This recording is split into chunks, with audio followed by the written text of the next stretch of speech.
Welcome to Salon. Today, we're firing up the grill, so to speak, to dig into a massive consumer trend that is just taking over China's food scene: barbecue. So how are we going to break all this down? Well, everything we're looking at today comes from the 2026 BBQ Industry Development Report. It was published back in March of 2026 by the Hongcan Industry Research Institute, and it gives us an incredible inside look at where the industry is right now and where it's headed. Okay, first things first. Let's talk about the sheer scale of this market. And trust me, it's absolutely massive. Get ready for this number. The report projects that by 2026, China's barbecue market is going to blow past a staggering 280 billion yuan. I mean, that's just an incredible figure, and it really shows you that barbecue isn't just a meal anymore. It's become totally central to the dining culture. But here's what's really interesting. Let's put that number into perspective.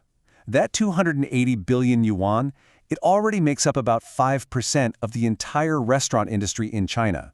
So, we're not talking about some small niche market here. This is a major pillar of the whole food and beverage economy.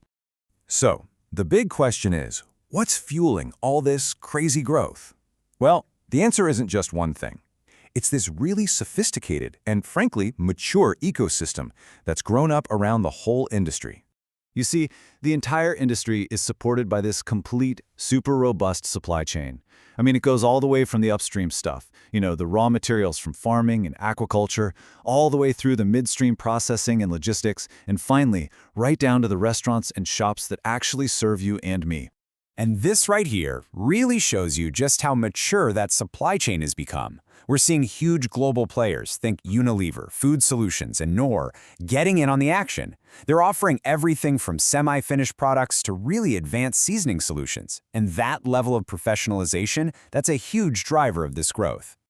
Okay, so we've got a massive market and a super mature supply chain. But who is actually eating all this barbecue? Who's driving the demand?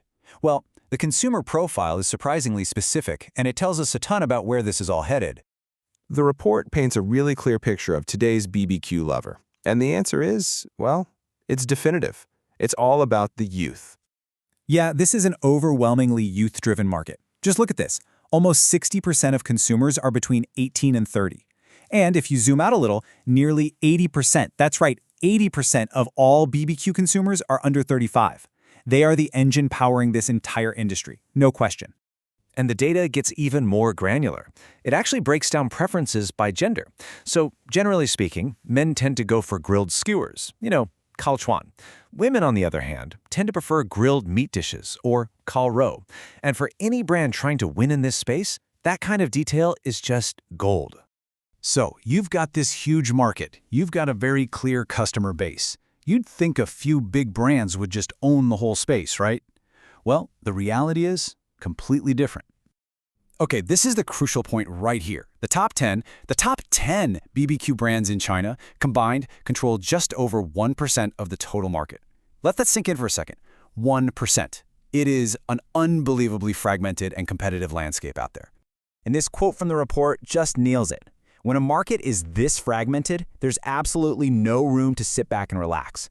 The only way for a brand to actually win is to innovate, and find a way to stand out from the crowd.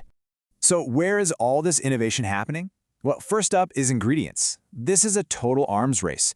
Brands are competing like crazy, moving way beyond the basics.